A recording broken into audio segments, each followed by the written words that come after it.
which was dedicated to the god Pan, or Min, in Egyptian, Alchemy it's called. It's down south of Alexandria, sort of, a few hundred miles south down the Nile. This city was a real hotbed of esoteric and Gnostic thinking. Zosimus lived a couple of centuries after Christ. He amassed a huge library of scrolls of his own. He was a real sage. He studied Jewish thinking. He knew all about the Kabbalah. He studied Christian esoteric thought. He knew all about the Gnostic schools. He studied Zoroastrian teachings and the Enochian tradition of esoteric Judaism. He studied ancient Egyptian learning. And then he put all that together and he called it alchemy. It's like he was stirring a big pot. Okay, imagine that we made the table into a pot and we made a magic substance from each of the boxes. Like, I don't know, American Indian, they can have knik, which is a particular bark they use for smoking, or tobacco. They sprinkle a bit of tobacco and knik in the pot. And then from Egypt, they might take the blue lotus flower, which is a particular thing that shamans used to use for altered states of consciousness. Graham Hancock's written about this. It produces certain effects which have been studied, and they were using it in ancient Egypt. In the Celtic world, they were using cannabis and also fly agaric, and they were doing the same in shamanic Central Asia. So put that in the pot. So from each of these things, we put them all in, add some water, add some oil, add some some milk, some honey, and stir it all around and bubble it up. And we get the pot of humanity. That's what alchemy is, basically. It's converting the best, most brilliant insights and ideas of each religion into a sort of potion, effectively, and then seeing its effect on the transformation of the human form, which can be pretty profound. I remember when modern day alchemists do things like invent LSD. The chap at the Sandoz lab who invented LSD in the 1940s was a modern day alchemist. He was looking at how these fungi and ergo things can produce interesting chemical compounds, one of which, LSD, has this amazing capacity to affect consciousness. It brings on visions and altered states of consciousness. And he experienced that, and then it became a thing, which I explored and experimented with in the 70s. So I think alchemy is a way of describing that interface between the soul and matter, which exists at that almost that psychedelic interface, if you want, where consciousness can take wing, And so, then it became a secret tradition because the official religions didn't really like this. They didn't want people understanding consciousness or exploring magical potions or, the thing was to find a pill that would give you immortality. That's what the alchemists pretended they were doing. So if the police arrived and say, "Oh no, I'm just looking for immortality. I'm trying to turn lead into gold, sir," "Oh, that's a crazy man then, we'll leave him alone." Well, actually, they found the pill of immortality, these alchemists, which is the soul. It's the pill that brings you access to the human soul. They found the thing that turns lead into gold, which is simply a metaphor for the capacity to transform negativity into positivity, which is all about attitude, perspective, and seeing things through the wisdom perspective. So, anyway, it became a big thing in the Middle East, in Europe, in the Islamic world, and the Christian world, and manuscripts were, produced, which still lives on to this day. I mean, there have been practicing alchemists in France here, a chap called Fulcanelli, and many others. It's fascinating. Carl Jung, who I spoke about before, he studied it as a psychological science. he felt, I think quite rightly, that what the alchemists are doing is creating a language which talks about how human consciousness can progress towards enlightenment. That's the highest goal we can pursue. Along that path, we can have many adventures, many experiences, many potions and pills. If we use them wisely, we can reach a state of enlightenment. And one of those forms is sexuality, which is an alchemical experience when souls fall in love and bodies get involved, and they have this alchemical meltdown. They fuse, they melt into each other, which is what loving sexuality is about. And it is a chemical experience. Now scientists have discovered hormones are released and all kinds of things happen. But it's ultimately an alchemical process. And one thing that alchemy contains in its texts is the secret way of experiencing sexuality, so it becomes an enlightenment tool, becomes a process towards enlightenment. It's not just about, having babies, it's about recreating yourselves as a couple in the divine consciousness. So it's a recreation, which is what the word recreation really means, of the two individuals. And if a child comes, then that's brilliant, but the actual purpose of the thing, it's a form of worship, really. So, worship of each other and of the divine spirit that brings you together. So that alchemical tradition was also a way of talking about that esoteric sexuality, which again was not something that officialdom wanted to hear, but esoteric thinkers like me in previous ages, people like John Dee and Michael Mayer and many others, understood these symbolic references. It was also present in China in the Taoist tradition. Some of the core ideas of alchemy seem to have come from Taoist alchemical masters who were practicing. Whether Zosimus himself had access to Taoist Chinese alchemy, I suspend judgment. I mean, there's more work to be done on this, but it's quite possible because the Silk Road from China through to Egypt was there, and I'm sure that currents were moving along it. Okay, what about Thelema? So that's alchemy in a nutshell. What about Thelema? Actually, Thelema's really interesting. I've just written a piece for a book I'm working on about Thelema, and I've been researching it in more detail than previously. The word Thelema means will. It's a Greek word, and it's used in the New Testament in passages like, it's often used of God's will. In the Lord's Prayer, it talks about thy will be done on earth as it is in heaven. Well, that's Thelema. It's a divine will. Because the divine intelligence, also has to act in history, and that has to be done through will. Excuse me. So, anyway, who invented it, or who developed it, was a chap called Aleister Crowley, or Crowley, to give him his proper pronunciation, who was an English magus, occultist, active in the latter part of the 19th century into the mid-20th century. Died in 1947 in Hastings, in Sussex. A controversial chap in his lifetime, because he was quite what we'd call hardcore. He didn't want a sort of halfway house to enlightenment. He wanted immortality and enlightenment and pleasure and ecstasy and all of it now in this lifetime, right? He was a restless seeker from an early age.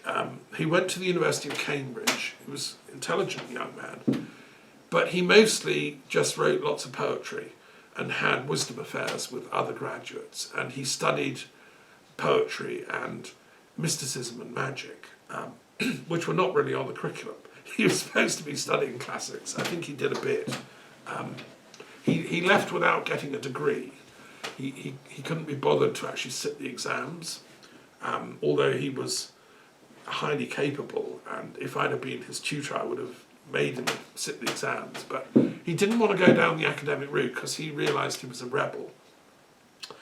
And instead he threw himself into the occult underground of London and Europe, and he became involved with the Society of the Golden Dawn, which was an occult organisation based in Britain and France at the time, founded by Freemasons and Rosicrucians, which had developed a series of initiations like Freemasonry, that you can go through these grades and you work up to a higher level of consciousness through doing ritual drama, through doing a sort of magical theurgy, which is the technical term for enacting magical performances, and invoking the gods.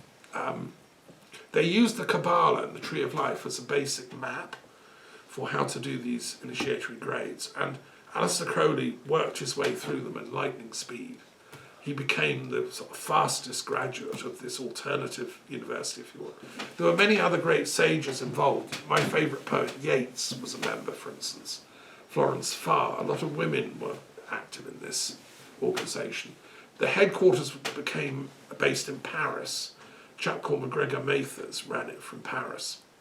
Anyway, Crowley worked through all this stuff. At the same time, he went to the East. He was exploring India.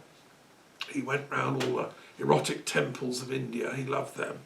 He also was a mountain climber, so he tried to climb really, really difficult mountains. He was good enough to be a professional mountain climber. He nearly got up Mount Kanchenjunga before anyone else. And he did get up lots of very difficult to climb mountains. He travelled widely. And then in 1904, he decided to get married.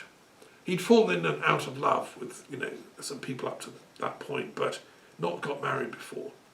And he met this woman called Rose Kelly in Paris, who was the sister of a famous painter. He was moving in artistic circles in Paris by now, where everyone is either an artist and or an occultist.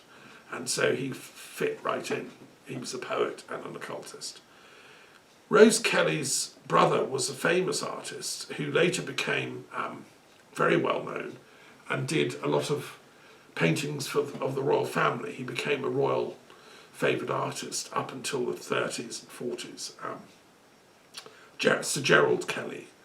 Rose, the sister, was highly intelligent, beautiful young woman, and they fell in love, and they went on honeymoon to Egypt and other places, but they ended up in Egypt, in Cairo. They went to the museum and saw some ancient Egyptian stuff, some sacred monument stuff, to do with the ancient Egyptian gods, which Crowley absolutely believed in. I mean, he not only believed in them, he could summon them, because as a magician, he would summon the gods. That's what he learned from his Golden Dawn experiences. He was sort of showing off to his wife, Rose, and they had it's quite a famous episode from religious history where they're on their honeymoon, and he said he was going to reveal a certain sprite to her, just to sort of show off his magic powers. Right? He was a bit of a showman in that respect. And she said, "Go on then, Alistair. Go on then, see what you can do." And he got rather more than he counted on, because after a few days, what happened was that it turned out Rose was a better medium than him. And they're in their hotel room by now, and she received a message from some ancient wisdom Egyptian teacher that they had to assemble at noon the next day, the two of them, and a manifestation would come. And Crowley thought, okay, well, better do it then, And they did, and for 3 days they did this like a sort of mediumship thing. Only it was Rose that got the messages, and Alistair wrote them down. They purported to come from a sage which Crowley called Aiwas, which he regarded as a divine intelligence speaking through an ancient Egyptian sage, disembodied, not in the room, but Crowley said he could see him in the mirror, like, you know, an ancient Egyptian sage. And what came through was a text called the Book of the Law, or the Liber Legis in Latin, which is the foundational text of Thelema as a new religious movement. So the fundamental idea which came through in that book is summed up in the phrase, love is the law. Love is the law. Love under will. That's the formula of Thelema, which actually doesn't sound, you know, that difficult, but it's quite hard to master it in reality, because I mean, Crowley would have probably complained about being put into the new religious movements box, because he would say, no, this is the oldest religion on the planet, Thelema. He just packaged it slightly differently. In some ways, and different Thelemite practitioners specialise in different things, many of them are drawn to ancient Egyptian wisdom. So you could say that Thelema is ancient Egyptian wisdom reborn for our era. Okay, so the idea of love being the law is something that all religions, I think, say. You know, Buddhism talks about compassion. Christianity says God is love. In Judaism, chesed, loving kindness, is one of the most important stations on the tree of life. You know, and so on and so on. Everyone practices love in their own personal and hopefully professional lives. What Crowley did with Thelema is said that, yes, but love has to be disciplined and trained under will. Because what's going on the planet at the moment is most of us, when we fall in love, it all goes a bit haywire. We do silly stuff. We spend a fortune on gifts for our consort, and then she or he runs away with somebody else, you know, or whatever. There's all these traumas going on all over the place because we're not using that love force wisely. We don't have it disciplined and controlled under will. And so, anyway, the Book of the Law was a whole tract, which I have in the library, explaining how to do that, how to put love under will. In a sense, my idea of the wisdom affair, which is a phrase that never occurred to Crowley, is an updated version of that concept. So instead of having a love affair, which normally ends in tears, and people go up and down and they don't know what's going on, no, from the beginning, have a wisdom affair, whereby you say, yes, we love each other, of course, but let's use this love for a higher purpose. Let's consecrate that love to enlightenment, to doing something amazing for the world, to feeding the hungry, to inventing some energy system that can move faster than light. Let's crack relativity theory and have a new physics that, you know, so have a wisdom affair with someone that's capable of working with you on that plane. That would be a love affair worth having. That'd be a wisdom affair. Instead of just spending hours in bed and, you know, making love. No, make wisdom. Anyway, I think that's what Crowley was saying, and he inspired lots of people to get involved. He set up a little commune in Sicily. He joined a thing called the Order of the Templars of the East, the OTO, which was an esoteric movement starting in Germany, which purported to be an initiatory current that came from the Knights Templars, which were founded in France here in the 12th century in Champagne region. And particular people who were reviving the Templars, it had sort of been sputtering on throughout most epochs of history, but these guys in the 19th century revived it, and they said the secret the Templars had was what we could call esoteric sexuality. Theodor Reuss, who was one of the Germans behind it all, he felt that was the core idea that the Templars were doing. they were suppressed violently by the French king as heretics and tortured, often to death. Grand Master was killed. What was their great secret? What was their heresy? Well, Crowley and the OTO said it was because they knew about esoteric sexuality. They knew about the art of how to master sexuality, as did alchemy. In a sense, these Templars were alchemical masters. That was their great sin,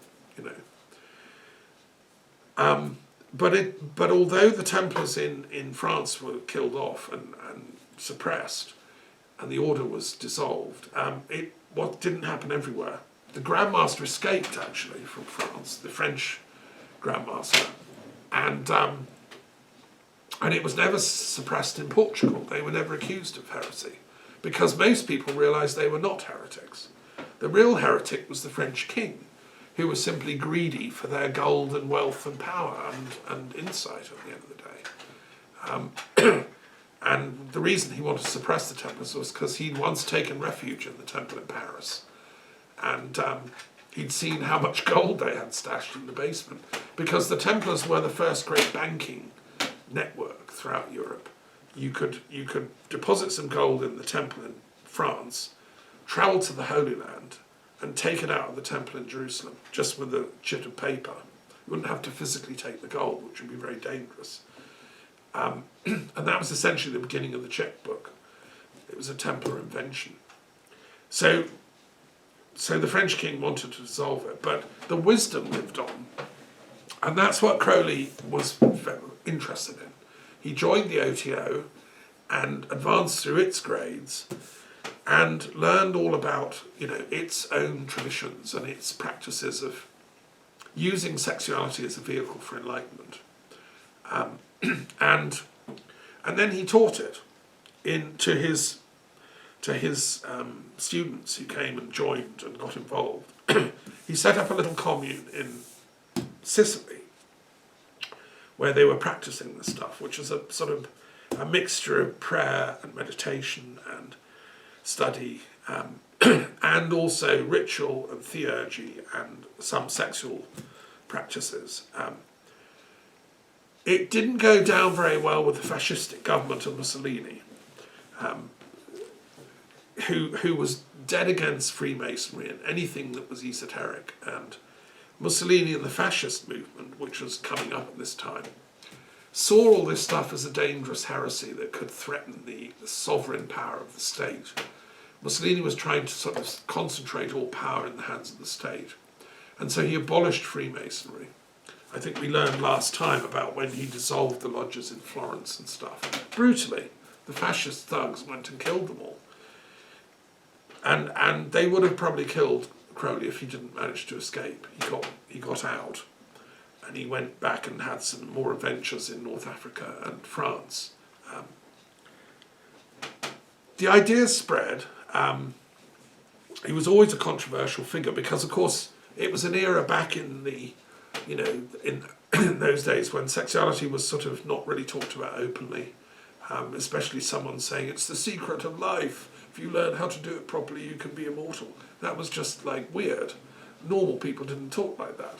And so it didn't catch on among the general public. And Crowley got the name of a bit of a black magician, slightly sinister kind of figure. But actually, I don't think he really was. I think he was on the side of the angels, just they were different kind of angels, more Egyptian type of angels. He designed an amazing tarot pack, which is still used today by people all over the world. His ideas spread particularly to America. He lived a time in Berlin, as somebody's written a book about his time in Berlin. He was very influential there. He lived also in America. And because Americans are quite into new stuff, they're not tied to old world thinking, Thelema caught on, and particularly in California, the OTO set up lodges in Pasadena, which is a great centre in Los Angeles.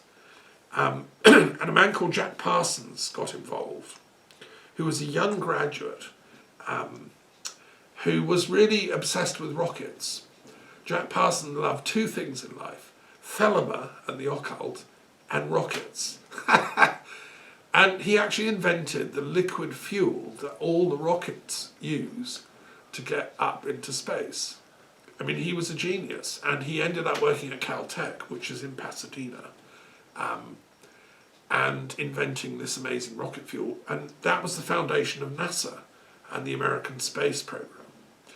And most people don't realise it was Thelema that was behind that. And I think it's quite fun because, you know, rockets going into outer space and discovering new worlds and things, that's quite new world, new agey, new religious kind of thing, isn't it? And there's old Thelema helping to light the touch paper. So, but he was also deeply involved in esoteric work and occult work and, you know, what was called in popular jargon sex magic, but it was really rituals for enlightenment which drew on sexual energies. And it's still going to this day, Thelema. I mean, there's thousands of practitioners, and it's inspired a lot of offshoot groups. And it's very interesting. As I say, I've just written a long chapter for a book I'm working on about it all and researched it. So it fits in, I think, where a lot of people that study Thelema today are also interested in alchemy and vice versa, because they've tried to decode the ancient alchemical writings, particularly in relation to sexuality, and see what's going on there, you know. Yes, so I think that's probably enough to say about that. I mean, I think the other thing just to say about Crowley that's interesting is that he's rumoured to have worked for British intelligence. And I'm not giving away too many secrets by sharing this. I think he did. I think the evidence is pretty clear that he did. But in a very unique and interesting way.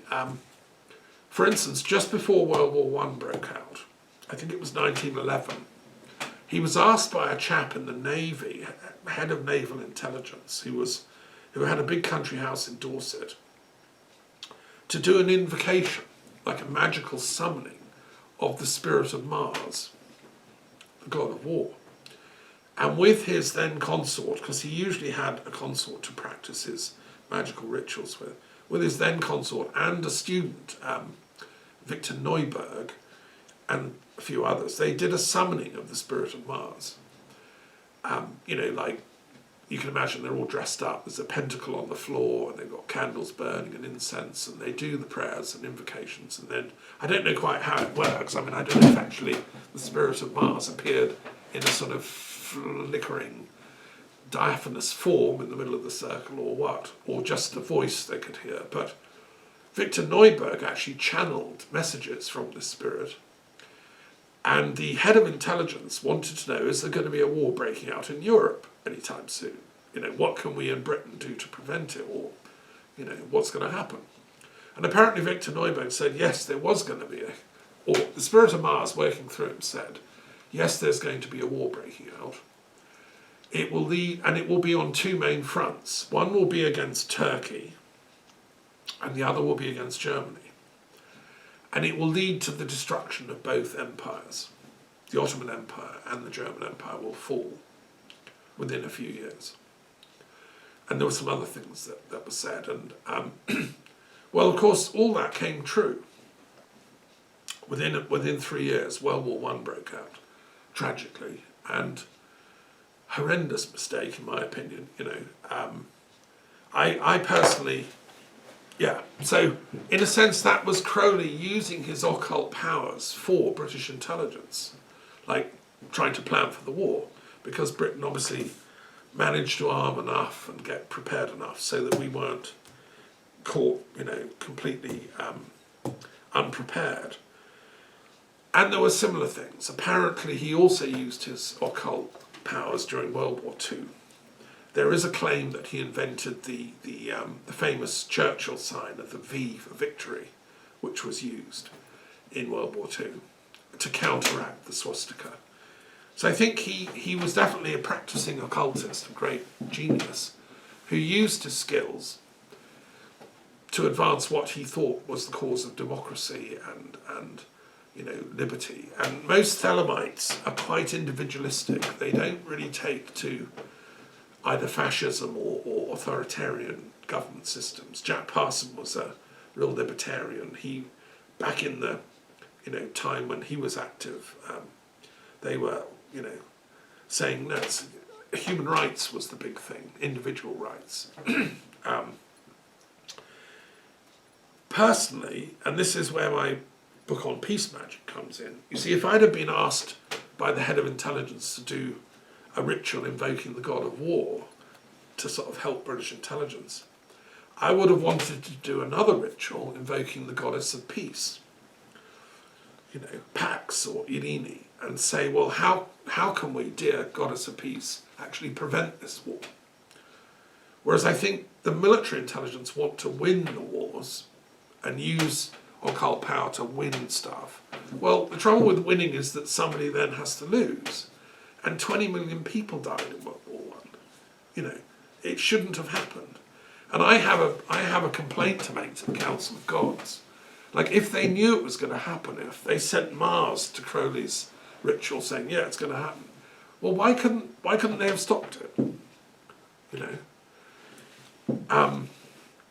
Interestingly enough, Rudolf Steiner, who was also a member of the OTO in the German branch and a member of the Theosophical Society, I think he got wind of trouble coming. He founded the Anthroposophical Society around that time. And he was very good friends with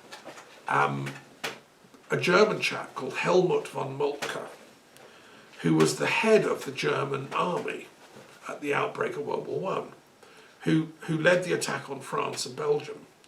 It was his strategy. Lightning attack, we'll capture Paris in a couple of weeks, war's over. That was the plan. But it all went wrong because the French fought back and the British came and helped, and they held the German line, and they couldn't get beyond the Marne. And at the Battle of the Marne, which the Germans kind of failed to win, the Allies won, Moltke was sacked by the Kaiser because he hadn't got his instant victory. And then it became this horrible war of attrition for 4 years in which all these millions of people died. And poor old Moltke had a health breakdown. He couldn't cope. He resigned 2014 after that defeat. And he went on retreat, and he got to be friends with Rudolf Steiner. He wrote to him, and he was very interested in esoteric stuff, this general, right? To cut a long story short, after von Moltke died in 1916 of a broken heart, it's said, by his wife, because he felt personally responsible, everything had gone wrong. Right? There was now this endless war. He hoped that if it could be ended quickly, not many people would die, it'd be all over. Everyone could go home, Now it became this war to the death of 20 million dying, and he died of a broken heart.